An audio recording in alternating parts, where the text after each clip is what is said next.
Howdy, I'm Mark Burge, Associate Professor of Law with Texas A&M University School of Law, and I'm joined here today by Jason Karosik. Jason is the Group Head and Senior Vice President with MasterCard Advisors. Thank you for being here today, Jason. Howdy, and thank you for having me.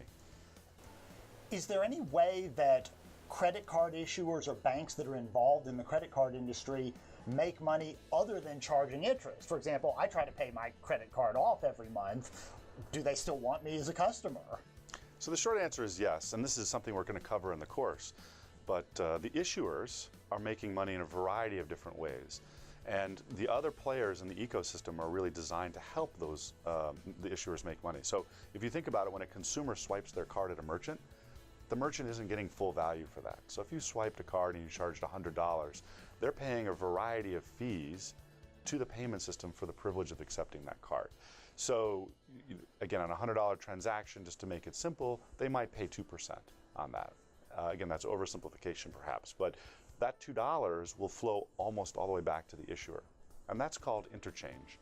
It's a whole nother revenue stream for the issuer. So if you do pay your card off every month on time, and by the way, good for you, most Americans don't, then the issuer is going to be making money through interchange. Now, why would a merchant accept credit card payments if they're actually going to lose 2% of the total sale?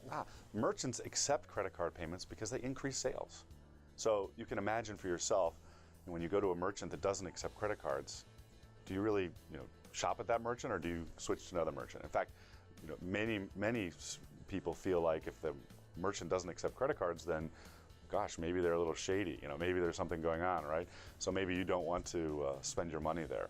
So for a merchant, you're going to increase sales, you get direct deposit, you don't have to worry about your employees stealing money from you, you don't have to worry about being robbed when you bring your cash to the night deposit box. All that is automated with credit cards. Now, interchange fees have been a point of legal controversy in recent years. What have regulators been doing on this front? Well, most recently, regulators have issued price controls.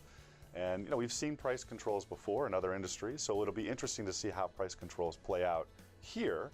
But effectively, many regulators have regulated interchange, and they've put price controls or price caps on what the card networks can charge for interchange. So if there was one of these transactions where maybe the merchant was being charged $2, what would price control do with that? So in this country, the Durbin Amendment basically limits it to 21 cents plus 0.2%, I believe, of the transaction. So what that means is for debit cards, the amount of interchange has to be much lower. And theoretically what that means is the fees that the merchants would pay would also be much lower. And again, the idea is then the prices would decrease for consumers so that consumers wouldn't have to pay for as many of those fees indirectly.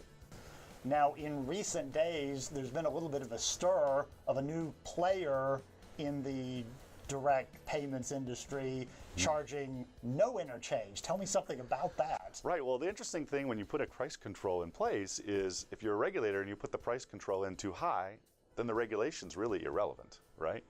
And what recently happened, Chase announced that they have a new product called Chase Pay. Chase Pay is a mobile phone, and it's a wallet that has cards. And for those merchants that choose to accept it, they're going to pay 000 is their tagline. They'll pay 0 in interchange, 0 in fees, and they have 0 liability. So the merchants don't have to worry about if there's a fraudster or someone who hacks into their systems, because what Chase has said, if you accept Chase Pay, 000. So then, if the price controls were allowing, say, 21 cents and a percentage of the transaction, Chase has just said, yeah, that's irrelevant because I'm going to go and do 000. Of course, there are terms and conditions on it. It has to be Chase Pay, but it's interesting from that point of view. So how could a major bank effectively charge nothing for some of the interchange services and it still be a profitable business? So that's a great question. It's a good reason to take the class. What I would also say, though, is that issuers have these other revenue streams. So I would hypothesize that what Chase is probably doing is making enough money on those consumers who aren't paying their their bills off on time to pay for the system. Or there might be other reasons they want to do that. For example, they might want to build a stronger business relationship with the merchants. Perhaps if they can convince merchants to stop using their current acquirers and switch to Chase, that they might have a much richer or deeper relationship with those merchants. Perhaps they'll do other kind of lending to the merchant or other kinds of financial services. So it's almost like a social network type situation where the service is free because the relationship is where the value is. Imagine that, a bank as a social network. Maybe that's what Chase is doing.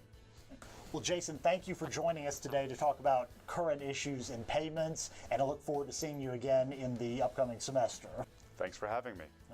If you want to follow Jason on Twitter, he is @ThePaymentsGuy, and I hope you'll follow me on Twitter as well, @MarkBurge. Thanks again. Thank you. I'm Mark Burge, and this is Texas A&M University School of Law.